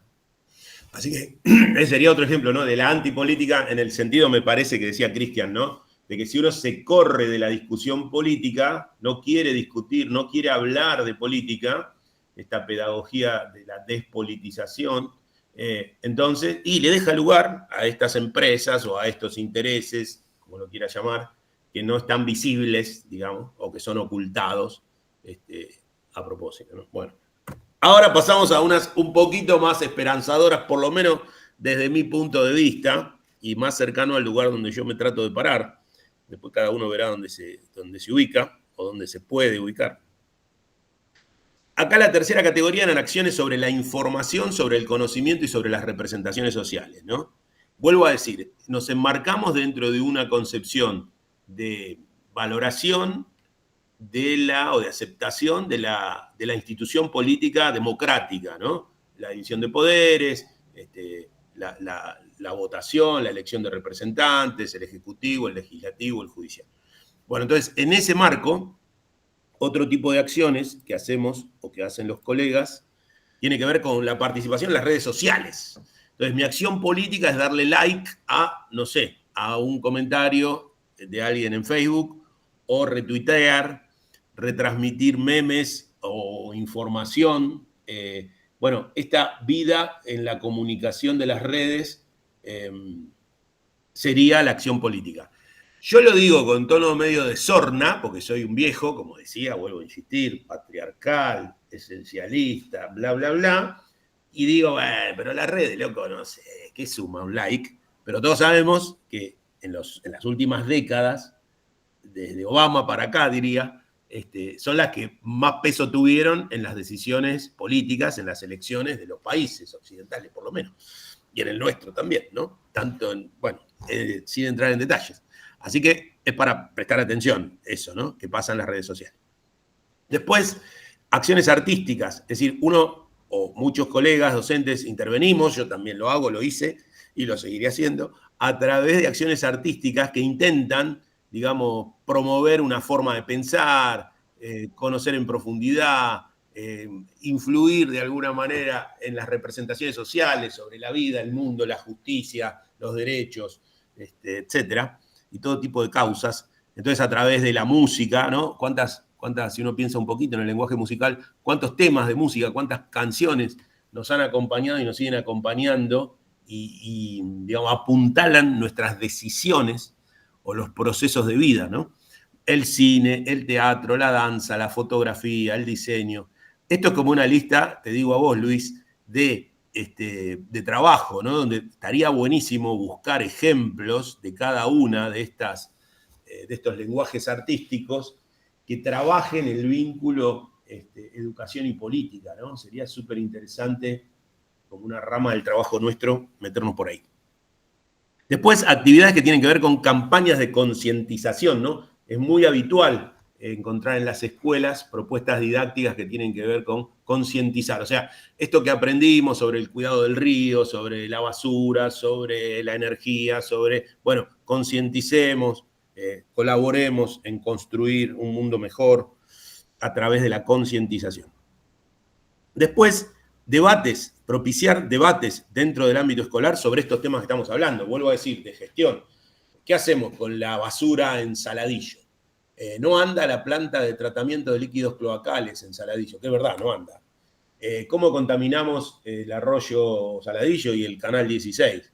¿Cuáles son los sistemas de producción que se permiten o que se prohíben en el casco urbano? O sea, intervenciones directas, ¿no? Sobre la política local, por ejemplo. Entonces, qué sé yo, hay debates sobre, miren, hay una que se hizo hace poquito, en la ciudad de Saladillo hay donde está la estación, hay un parquecito, una placita donde está la estación de tren, por supuesto el tren no funciona, pero está la estación, y ahora el gobierno municipal decidió cortar esa plaza, que era una plaza emblemática, patrimonial y qué sé yo, para hacer una avenida que conecte con otra parte del pueblo, que pasa justo por ahí. Mirá que lo podían haber hecho al lado, ¿no? Una cuadra, pero no, lo hicieron ahí en el medio. Y hubo todo un debate, finalmente ganó, la posición dominante fue que sí, que se abra, y se hizo, ¿no? Finalmente. Pero habíamos algunos que estábamos en desacuerdo. Bueno, ese fue un debate dentro del ámbito escolar de por qué sí, por qué no, muy enriquecedor, muy interesante, aunque perdimos, ¿no? Pero no importa, lo que voy es que estos debates sobre qué hacer con el territorio, con distintos aspectos del territorio, también es una manera, a mi gusto, de hacer política, sin hacer política, digamos así, ni partidaria, ni meterse dentro de una organización política determinada, pero sí dentro del ámbito escolar. El abordaje de problemas sociocientíficos, lo que en enseñanza de las ciencias hablamos del enfoque ciencia, tecnología, sociedad y ambiente, o sea, tratar de salirnos del cuadradito de la enseñanza de la ciencia pura y dura y vincular con aspectos tecnológicos, sociales y ambientales. En educación ambiental integral, nosotros trabajamos mucho en la UNIPE con la pedagogía del conflicto ambiental, o sea, tomar el conflicto, distintos actores sociales que aparecen en los conflictos ambientales y mirarlos desde una perspectiva integrada entre las ciencias ambientales y naturales y las ciencias sociales que intervienen en el conflicto, ¿no? Pero siguen siendo, a mi gusto, ¿no? Por eso lo clasificamos acá, acciones que tienen que ver con la información, el manejo de la información, consultar distintas fuentes. El conocimiento es un pasito más, ¿no? A partir de la información, producir un conocimiento un poco más profundo, más reflexivo. y las representaciones sociales que se construyen. No sé, Luis, si querés aportar algo en esta línea, algún otro ejemplo de los colegas que se les ocurra. Perdón, estoy Sí, estás en escribiendo en el chat.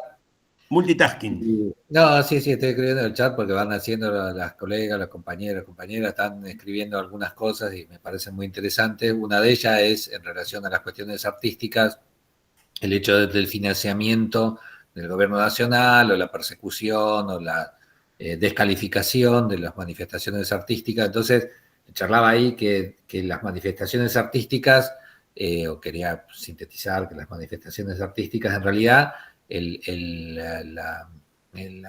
se combate o se persigue o se cuestiona o se ridiculiza a las acciones artísticas colectivas o de arte popular, ¿no? O sea, Claro.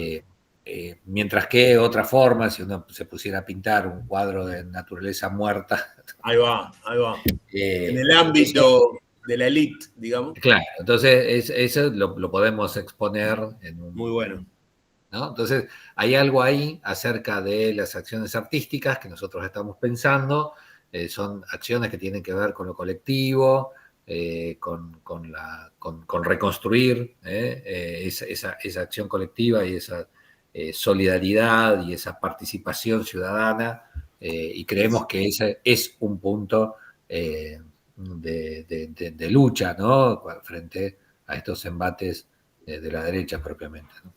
Muy bueno. Pienso en el teatro, Instituto Nacional del Teatro, y hay un spot que salió hace poquito contando toda la actividad que hace el Instituto Nacional del Teatro promoviendo este tipo de espacios de producción independiente que involucran más profundamente, digamos, ¿no? No es solo un espectador que va a ver una obra en la calle Corrientes, sino que son miles de grupos de trabajo a lo largo de todo el país que producen obras con un sentido, con una profundidad y con un arraigo local muy distinto, otra vez parecido a lo que contabas antes de la tecnología, a las obras que son valoradas a nivel internacional por un circuito de elites, ¿no? Así que muy interesante ese aporte, ¿ves? Para profundizar bien. Bueno, no sé si algo más de esta parte. Acá podríamos meternos con... 19:30. Sí. Dale. Se me ocurre que acá, por ejemplo, podría ir lo de ayer, lo de las salidas, que no lo anoté, las salidas al territorio que contaban las chicas, sería, a mi gusto, otro ejemplo de este estilo. Bueno, y el último, que es el que con el que más me identifico, el que queremos promover, a mi gusto, ¿no? Pero bueno, nada, de vuelta es una cuestión de ver cada uno, reflexionar dónde se ubica y qué. Tienen que ver ya con acciones sobre el sistema político formal y democrático, con las limitaciones que este sistema tiene. Entonces, ayer hablábamos con Luis de ejemplos del tipo, yo no tomo Coca-Cola, son acciones individuales, pero que manifiestan o intervienen sobre la construcción de representaciones sociales e intervienen sobre las empresas que tienen un determinado posicionamiento ideológico político.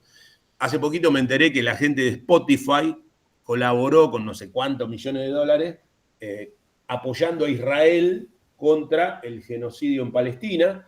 Y entonces escuché en la radio y amigos míos que me dijeron, chao, me bajé de Spotify, a partir de que se enteró de esa noticia. Ese tipo de cosas, digo, ¿no?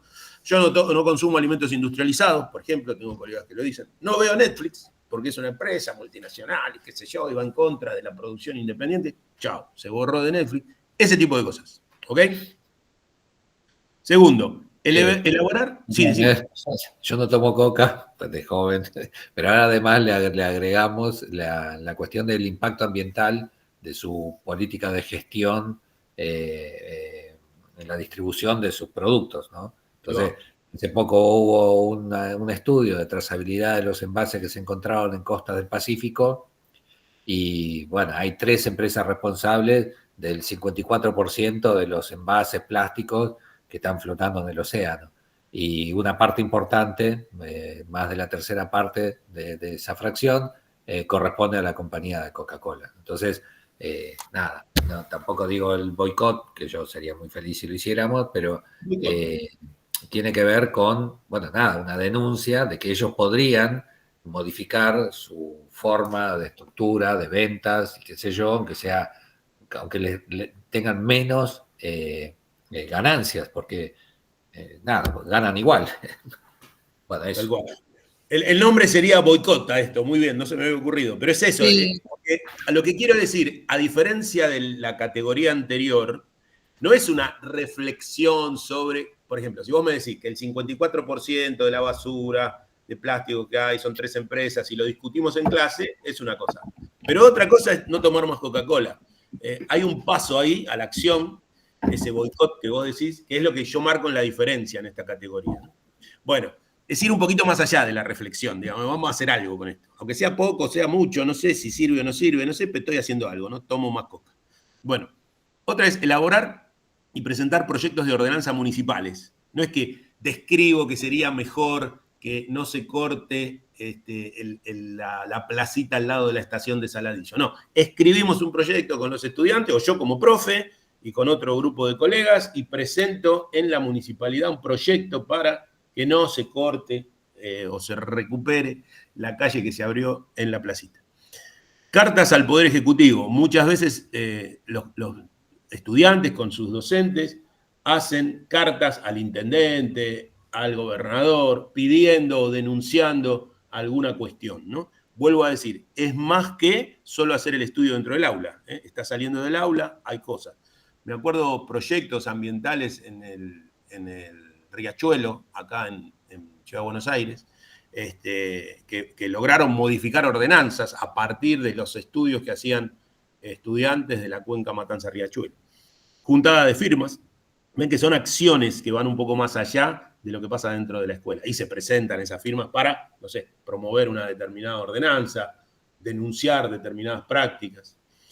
Denuncias en el Poder Judicial, que son peticiones de investigación y sanción. O sea, ya hay normas. Por ejemplo, sigo contando un poco de Saladillo, hay normas, resoluciones municipales, ordenanzas municipales, que prohíben la fumigación en determinados sectores de la ciudad. Sin embargo, se fumiga igual, ¿no? Y nadie hace nada, y los vecinos denuncian. Hasta que no hay una denuncia, el Poder Ejecutivo no puede actuar legalmente. Entonces, si no hay denuncia, no puede haber acción, ponele, ¿no? Tampoco los mismos funcionarios denuncian, que podrían hacerlo porque son amigos y conocen a las personas que fumigan, así que bueno. Pero bueno, cuando se hacen denuncias, hace poquito se fumigó a una escuela con la maestra y los chicos adentro, fueron todos hospitalizados. Y bueno, no hubo denuncia, no se supo todavía quién lo hizo, es algo increíble, ¿no? Pero bueno, está todo ese tema, denuncias en el Poder Judicial, más allá de lo que después pasa. Hay prácticas de parlamento juvenil, ¿no? En el caso en Saladillo, esas prácticas terminan, son procesos bastante largos que terminan en, digamos, una especie de informes o resoluciones o peticiones del Parlamento Juvenil al Parlamento Real, ¿no? Que después son consideradas. Una banca del pueblo en el Consejo Deliberante, eso con el Ecos de Saladillo hemos participado muchas veces por distintos temas, o sea, te dejan participar en las reuniones del Consejo Deliberante y opinar, no tenés voto, por supuesto, pero sí podés opinar, aportar información, requerir y qué sé yo, son cosas que hacemos. Después vemos si tienen mucho impacto, algún impacto tienen, pero se pueden hacer. Después reuniones o manifestaciones populares, esto digo, nos reunimos para estar en contra. Por ejemplo, ayer en Saladillo se hizo a las 4 de la tarde, miércoles, en consonancia con lo que pasaba acá en Buenos Aires, una juntada a tomar mate en la plaza principal para reclamar por el tema de salud, ¿no? Los acompañantes terapéuticos a personas con discapacidad. Y se habrán juntado unas 25 personas en un pueblo de 30.000. Pero bueno, esas son reuniones o manifestaciones populares. Otra práctica son las marchas, esas a mí son las que más me gustan, es que ir de un lugar a otro, ¿no? No es solo estar concentrado en un lugar manifestando con carteles, cánticos, haciendo un poco de ruido, sino marchar. Eso ya es intervención en la vía pública, son otro tipo de intervenciones o protestas. Pegatinas o scratches, no es lo mismo, pero se hacen. Piquetes, que es cortar las calles, sentadas, se suelen hacer, ¿no? Ahora cada vez está un poco más complicado, pero se solían hacer o se suelen hacer.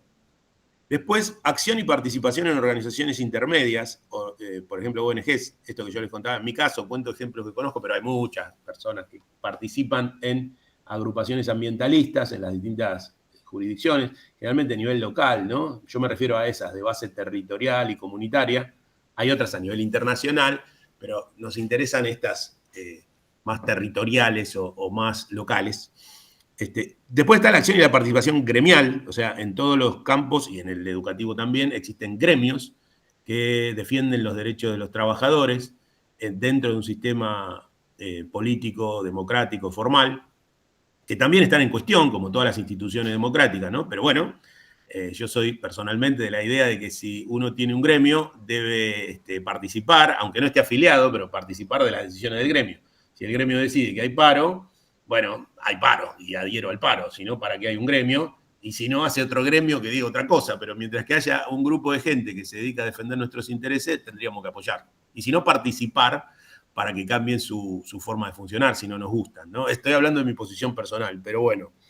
Y después, directamente, la militancia política partidaria, como adulto, como persona, como ciudadano, ciudadana responsable y adulta, y postularse a cargos electivos o cargos legislativos o bueno, estar ahí como para los ejecutivos, disponible y qué sé yo. Muchas veces ha pasado, conozco colegas también, que los han invitado a participar en el ejecutivo, en algún cargo, y bueno, ahí se plantea, ¿no? Siempre criticando, y cuando te invitan a participar, dices, no, pero yo no estoy preparado para esto, no sé, no puedo, no quiero, no debo. Eso también puede pasar. Tampoco esto lo pongo como que sería lo mejor, de vuelta. No intentamos o no queremos que esto signifique ir de lo peor a lo mejor. No era la idea de estas categorías. Más allá de que uno se ubique donde le parezca bonito, la idea no es, como decíamos al principio, juzgar, aunque se nota que lo hacemos. La idea es ver el espectro y ver dónde uno se quiere ubicar en cada momento, en cada etapa. Bueno, no sé si me queda alguna otra acción que se les ocurra. Algo que quieran comentar sobre este tipo de prácticas más formales. Bueno, y lo último, y vamos ya redondeando y abriendo. A ver. Perdón, Víctor, yo sumé una ahí que es la de las clases abiertas en la calle. Sí, señor, clases abiertas. Sí, está buenísimo, es verdad. Hemos hecho y está muy, muy interesante.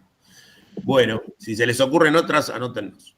Bueno, y lo último, creo que esta es la última, antes de la reflexión. Última diapositiva y ya abrimos a la reflexión. Les contaba, con estos primeros esquemas de clasificación y de identificación de prácticas y representaciones, pensábamos cómo identificar posibles estilos, cómo agruparlos, ¿no? Lo primero que quiero comentar, que me gusta, es que Rela, uno de los primeros didactas de la física en Argentina, que fue profe nuestro, vos lo tuviste, Luis, también de profe, ¿no? ¿A Rela? Era mi consultor. Yo cuando tenía dudas sobre algunas cuestiones, charlaba a don Agustín, mire, tengo esta dificultad. Claro, no solo de física, me imagino. De reglas mnemotécnicas y forma de acordarse de los números grandes, teléfonos, me encanta. Bueno, Agustín decía que, entre otras cosas, que los de física sobre todo, pero en ciencias naturales tenemos una manía clasificatoria. O sea que más que, por ejemplo, enseñar física, nos gusta enseñar que hay 3 tipos de palancas, ¿no? O que hay 4 tipos de fuerzas de la naturaleza, o sea, es como una manía clasificatoria que tenemos en las ciencias naturales, lo decía muy cómicamente, y nos advertía un poco de cuidado con eso, que lo que importa es entender lo que pasa y no tanto clasificarlo, ¿no?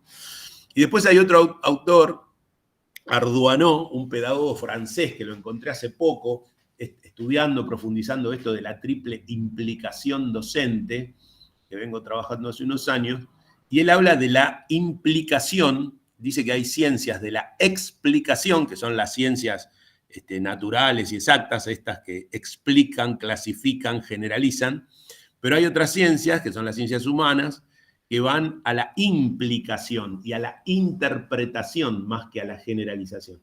Y entonces dice que estas ciencias naturales que van a lo general son distintas de las ciencias humanas que van a lo singular. Y él dice que la singularidad, en verdad, es lo importante y lo que a él le interesa. Tampoco reniega de la generalidad, pero dice que no tiene ninguna vergüenza en centrarse en la singularidad. Me encanta, cuando leí eso me impactó mucho en este proceso de deconstrucción que estamos transitando desde los esencialismos, digamos, hacia otros lados, esto de pensar la singularidad, ¿no? Entonces, esta tensión entre cómo clasificar a la luz de estas ideas, digamos, ¿no? Entonces, algunas otras formas posibles de organizar los estilos sería por el grado de compromiso en el modelo de política formal, ¿no? Y un poco es esto que hicimos acá. Estas 4 categorías tendrían que ver de qué manera el profe se compromete con el sistema político institucionalizado, democrático, republicano, liberal, división de poderes, etc., ¿no? Entonces, la última que vimos es cuando está más comprometido, o sea, se mete a hacer acciones dentro de ese sistema establecido. Y de acá va bajando el grado de compromiso, porque cuando hablamos de la apolítica o la antipolítica, nada, es como una descripción desde afuera, no quiere comprometerse en nada, hace lo mínimo indispensable, critica, pero no más que eso, ¿no? El tercero es más o menos porque interviene en la información, en la formación, en la construcción de subjetividad, interviene sobre el conocimiento, sobre las representaciones. Entonces hay un grado de compromiso y de intervención. Pero el último era un poco el mayor. Pero cuando estudiábamos esto, vi que habría otras maneras de pensar, porque si uno piensa la política ya no como el poder que tiene el sistema institucional democrático, sino empieza a pensar en términos de las grandes empresas que tienen más poder de gestión y de agencia sobre la realidad, digamos, sobre la vida de las personas, que el mismo sistema de gobierno, dice, y por ahí esa clasificación es medio, digamos, insuficiente, ¿no? Entonces, pensé en el alcance de las acciones. Esto que decíamos, estamos hablando de acciones individuales, no tomo más Coca-Cola. Estamos hablando de acciones en pequeños grupos de pertenencia, por ejemplo, los profes de mi escuela, los profes de mi universidad, mi familia. En grupos más ampliados, que pueden ser las, digamos, organizaciones intermedias, ¿no? Qué sé yo, el club de barrio, la ONG ambientalista, el grupo de teatro. Hay distintos ámbitos de pertenencia, el grupo de fútbol, qué sé yo, el grupo de música. Pero también ahí se empieza a complicar porque por ahí uno participa de agrupamientos, pongamos, de redes sociales, que no son así físicos, entonces se me empieza a complicar la vida, pero podría ser por el alcance de las acciones que uno pudiera tener, ¿no? También pienso a nivel, por ejemplo, de dimensiones barriales, de dimensiones municipales, de dimensiones provinciales, nacionales, regionales. Otra vez ahí aparece la distinción política de este sistema de estados actual, democrático, republicano, etcétera, que también se podría cuestionar un poquito, ¿no? En términos de pensar la política de manera más, o sea, no tan estructurada, ¿no? Así que se me complica ahí también un poco. Después pensé en el nivel de agencia. El nivel de agencia en términos de lo que se hace, lo que transforma realmente el mundo, que no siempre tiene que ver con las decisiones políticas institucionalizadas. ¿Qué quiero decir? A ver, un ejemplo chiquito. En Saladillo está prohibido fumigar sobre una escuela, pero lo que pasó es que fumigaron sobre la escuela. La agencia es eso que pasó, no lo que dice la ley que pase o no pase, ¿no? Entonces a eso digo, a lo que ocurre realmente. Entonces, contabas, Luis, si querés contarlo, porque yo no me lo acuerdo bien, el detalle de que ayer, 6/8, se cumplieron años del bombardeo de Hiroshima y Nagasaki. Claro, sí. Bueno, charlábamos ayer acerca de por ahí, no sé, intervenciones, así. Y entre ellos, bueno, las decisiones, en ese caso geopolíticas, no vamos a charlar un poco de la historia, pero sí como la acción de una persona, con eso que hablábamos de cómo algunas personas tienen el poder de la vida y la muerte de otros, recordamos con dolor que se había cumplido un nuevo aniversario del bombardeo de Hiroshima, que costó en instante 70.000 vidas y al cabo de un año 140.000, y no sabemos actualmente cuál es ese número. Nosotros pusimos un número 200.000, pero pueden ser muchos más. Imagínense que es todas las personas que conocen, digamos, ¿no? En una sola decisión. Entonces, bueno, nada, cómo eso cambia o cambió la perspectiva del mundo, ¿no? Bueno. Claro, y que son acciones, digamos, ¿no? Que más allá de lo que se piense o no se piense, ocurren y transforman, ¿no? Yo pensaba también en el estado de sitio en el año 2001, cuando De la Rúa dijo, bueno, declaro el estado de sitio, y salimos toda la calle, y bueno, fue el 2001, ¿no? O sea, cosas que en ese caso, bueno, el reclamo, la protesta social, llevó a una transformación, ¿no? El caso de mi voto es no positivo, ¿se acuerdan cuando fue la 145? O sea, hay momentos donde pasan cosas que transforman, de alguna manera, la trayectoria de los acontecimientos. La marcha del 2x1 que hizo volver atrás una ley. Bueno, en fin, nada, digo, eso es nivel de agencia de las acciones, ¿no? Entonces, muy difícil de medir, pero sería otra manera de clasificar. Les cuento una anécdota personal, pero tiene que ver con la última, porque en referencia a mi trayectoria personal, sería otra manera de clasificar es por dónde fui pasando yo, personalmente, diría Arduano. Por ahí es la mejor esa, es contar cómo son las formas de participación política que yo fui construyendo, o bueno, con Luis sería en este caso, fuimos construyendo en nuestra historia personal, que quizás son las más genuinas y las que pueden ser más valiosas para otras personas, diría Arduano, ¿no? Les quiero contar una anécdota muy linda que me pasó ayer. Me manda un mail una chica y me dice, mirá, vos fuiste profesor de un amigo mío que cumple 40 años y se llama David Bielinski. Y no me acuerdo, o sea, cumple 40 y yo fui en el año 98 profesor del pibe. Estaba en la primaria. Dice, fuiste profesor de computación. Me dice, bueno, me gustaría, como cumple 40 años, si vos le podés hacer un videíto para el cumpleaños. Sí, yo no sé qué tiene que ver, ni me acuerdo quién era. Y entonces me dice, no, te cuento, es así. Vos fuiste profesor de computación y le enseñaste a programar. Y dice que él, con eso que vos le enseñaste, había hecho un virus, que no era un virus, era un simulacro de virus, y hackeó todas las computadoras de la escuela. Y ahí me acordé quién era él y me acordé de la situación.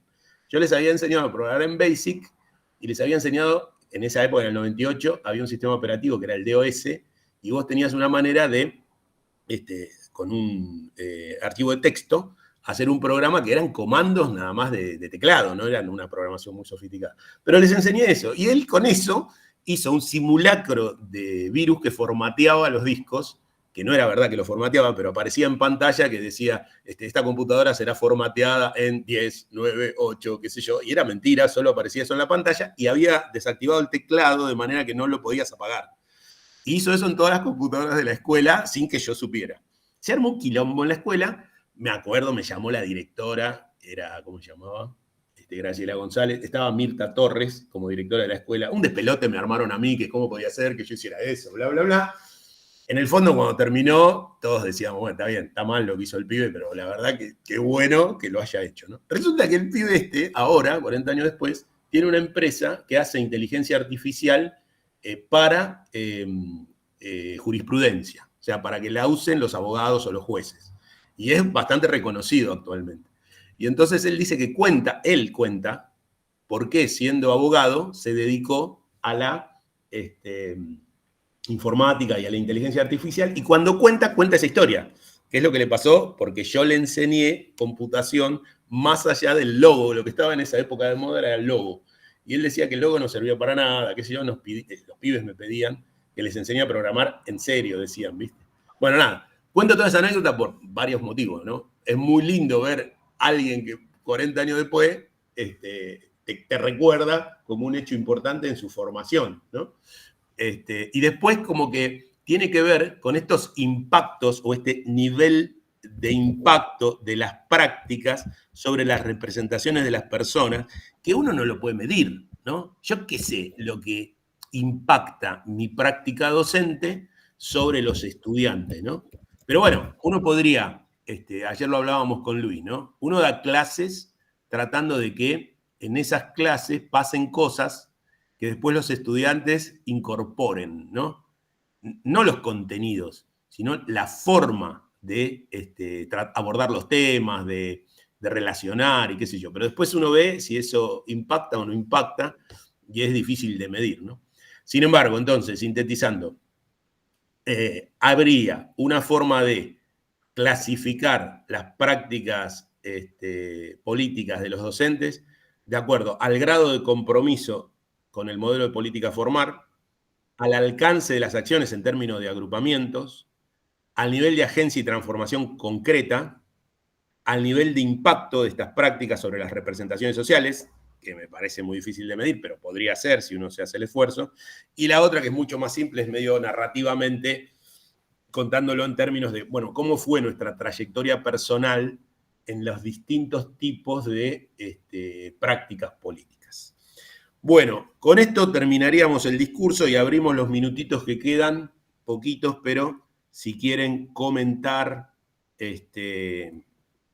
preguntar.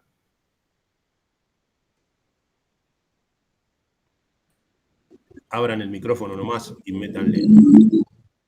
¿Qué tal? Buenas noches. Espero que ahora se me oiga. Sí, señor. Soy Edmundo Sanín, Instituto 45, el que no podía dejar de mutearse. ¿Qué te pasó? Estoy para agradecerles esta excelente aproximación a la problemática de la política en la EAI. Uno tal vez tuviera, siendo viejito, infinidad de ejemplos para mostrarnos la importancia de hacer, pero también, vamos a ser claros en ese sentido, las dificultades en la vida institucional de las escuelas. Hay más impedimentos que apertura a lograr este tipo de acciones. Pero creo que la idea es, a pesar de todo, seguirlo intentando. Gracias, Edmundo. Muchas gracias. Sí, nosotros apostamos por ese lado, como vos decís, ya estamos grandes y igual queremos gastar los últimos cartuchos en ese intento. Sí, señor. Bueno, no sé si alguien más quiere comentar algo. Luis, algo para cerrar. Yo quería hacerles una consulta, Cristian. Sí, Cristian, dale. Bueno, ahí había escrito en el chat, me interesó cuando hablaron de pedagogía del conflicto ambiental. Sí. Quería saber bien si es un espacio que se da entre las ciencias sociales y ciencias naturales en la UNIP, cómo funciona. Y sí. Creo que, como les comenté al principio, yo estoy haciendo una ponencia con una compañera sobre el litio. Nos interesa mucho buscar esto de cómo extraer el litio sin perjudicar el medio ambiente y cómo sacarle, ¿no?, provecho para la economía nacional. Mirá, Cristian, yo también me interesé cuando dijiste que eras de UNIPE y de ciencias políticas, etcétera. No, de política internacional era, ¿no? ¿Cómo dijiste? ¿Qué se llama tu carrera? Relaciones internacionales. Eso, relaciones internacionales. Así que ahí te puse en mi mail, en el chat. La verdad que a mí me gustaría tener algún contacto, primero con vos, que sos el que está interesado, y después con la carrera, en ver si podemos tener algún espacio de articulación entre nuestra carrera, acá la tengo a Julieta, que la estoy mirando fijo, con estudiantes de nuestra carrera y ustedes, algún espacio. Se me ocurre, por ejemplo, que nuestras estudiantes, que ya avanzaron bastante y conocen sobre lo que es la pedagogía del conflicto ambiental, les puedan contar a ustedes su perspectiva, sus prácticas, su experiencia. Y bueno, yo obviamente, no sé, Luis, algún otro profe que se quiera sumar. Y del lado de ustedes, los estudiantes que tengan interés y quizás algún profe que tenga ganas de establecer un primer diálogo, ¿no? Yo te propongo eso y desde ya material. Que a mí me encantaría. De hecho, otra cuestión más es que también ahora viene la COP30 en Brasil. Y tuve la suerte de quedar seleccionado junto con otra compañera más en lo que es la Academia Precop, y estamos viendo de justamente trabajar con la universidad para poder viajar a Brasil. Bueno, falta poco igual, no falta mucho, son 3 meses. Ahí te veo difícil que podamos juntarte unos mangos, pero por no, ahí hacer pero una vaquita, algo. No digo de bancar el viaje, sino tener el aval de la universidad, porque esto lo hicimos Sí. desde nuestra parte, como Sí, nosotros como claro. ciudadanos, pero sí estaría bueno empezar a formar un equipo interdisciplinario que represente a la universidad, que junte esto, Totalmente. ciencias naturales, ciencias sociales. Qué alegría, Cristian, lo que me decís. Abordar estos temas. Sí. Me encanta, me encanta. Bueno, dale, sigamos por privado, pero ya nos comprometemos, sí, vamos para adelante. Lo que podamos hacer, lo vamos a hacer. Mirá, justo hoy, no sabía que ibas a venir, pero antes de la charla estaba pensando eso, ¿viste? Es decir, nosotros ahora, no sé si estuviste en las otras charlas, estamos trabajando con el grupo de matemática, o sea, ciencias naturales y matemática. Y hoy, antes de la charla, pensaba, tenemos que abrir a otro grupo de algún lado, gente que venga de sociales a meterse en algún proyecto de investigación. Ahora, esto que vos traes es como respuesta a esto que yo estaba pensando, mucho más rápido, más práctico que un grupo de investigación en términos de, viste, la investigación formal dentro de la institución. Así que te reagradezco la pregunta y el aporte y quedamos en contacto, dale. Buenísimo. Muchas gracias a ustedes. Bueno, no sé si algo más que alguien quiera decir. Si no, dejamos acá. Les agradecemos muchísimo por los aportes. Ahora nos copiamos ese chat que está lleno de cosas interesantes. Copié recién, estoy distraído porque estoy copiando, sacando, viendo cosas muy lindas. Bueno, muchísimas gracias y quedamos en contacto entonces.